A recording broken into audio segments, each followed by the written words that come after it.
బాధ్యత లేని వ్యక్తులు ఏ విధంగా ప్రవర్తిస్తారో ఆపదలో కష్టాల్లో ఉన్నప్పుడు ఒక ప్రతిపక్షంలో మీరు ఉన్న ఒక పార్టీగా నిలబడాల్సిన బాధ్యత లేదా మీకు?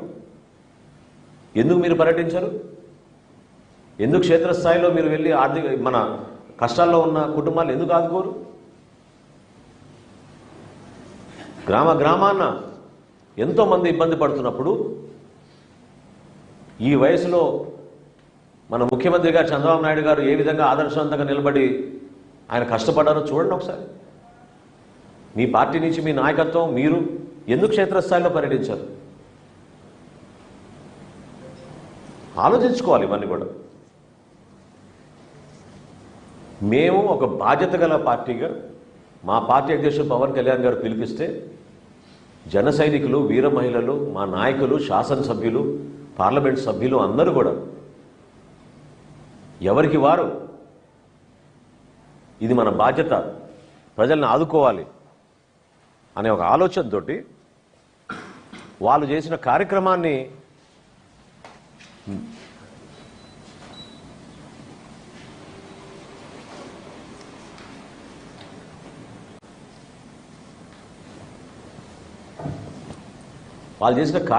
మీరు గుర్తించి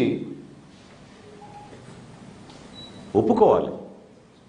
నందలూరు మండలంలో పులపత్తూరు, మందపల్లి, తోగురుపేట ఈ గ్రామాల్లో అందరికన్నా ముందు అన్నమయ్య ప్రాజెక్టు కూలిపోయినప్పుడు వెళ్ళింది మా జన సైనికులు. అధికార యంత్రాంగం కన్నా ముందు వెళ్ళారు, సహాయక కార్యక్రమాల్లో పాల్గొన్నారు, ఎంతోమందిని రక్షించారు. ఈ రోజుకి కూడా ఆ గ్రామాల్లో పర్యటిస్తే 4 సంవత్సరాలు మీ పరిపాలన ఎంత దరిద్రంగా అక్కడ వ్యవహరించిందో మీరే చూసుకోవాలి. ఖచ్చితంగా త్వరలోనే రాష్ట్ర ప్రభుత్వం ప్రతి ఒక్క కుటుంబాన్ని ఆదుకోబోతోంది. పంట నష్టం జరిగినా, ఆర్థిక నష్టం జరిగినా, ప్రతిరోజు వాళ్ళు పనికి వెళ్ళలేని పరిస్థితిలో ఎంత నష్టం పోయారో, ఎంత కష్టపడ్డారో ప్రతిదీ కూడా మానవతా దృక్పథంతో ఆలోచించాలని పదే మా ప్రభుత్వం ఆలోచిస్తోంది. ఆర్థిక పరిస్థితులు కష్టంగా ఉన్నా, ఇబ్బందికరంగా ఉన్నా కూడా ఈ సందర్భంలో అవన్నీ పక్కన పెట్టి ప్రజల పక్షాన్ని నిలబడాలి.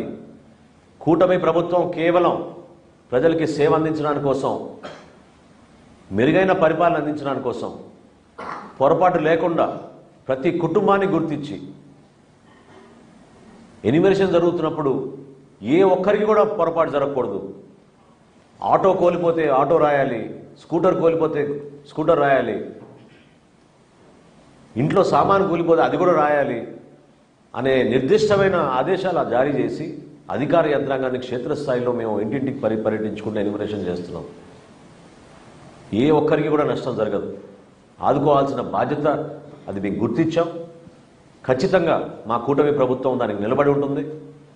పదే ఈ చిల్లర రాజకీయాలు మానుకొని, వరద రాజకీయాలు మానుకొని మీరు ఒక బాధ్యత గల వ్యక్తిగా మీ పర్యటనలో భాగంగా 10 మందిని ఆదుకోవడానికి మీరు ఒక ప్రయత్నం చేయండి.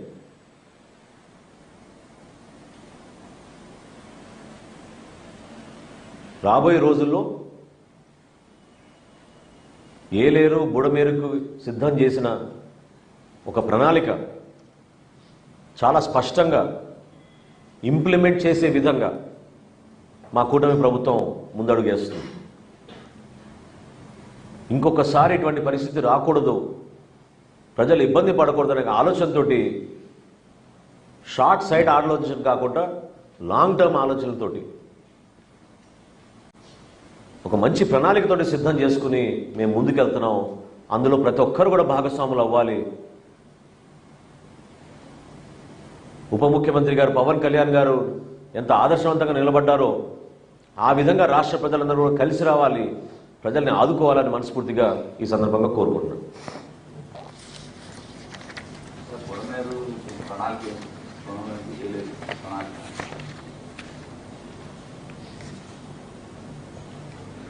ముందుగా ఎక్కడైతే బ్రీచ్లు అయినాయో ఆ ప్రాంతాలని గుర్తించి తక్షణంగా సహాయ కార్యక్రమాలు, అదేవిధంగా అక్కడ చేయాల్సిన మరమ్మతులు ముందు టేకప్ చేసి సీపేజ్ లేకుండా ఆపడానికి కోసం 24 గంటలు ప్రయత్నం జరుగుతోంది.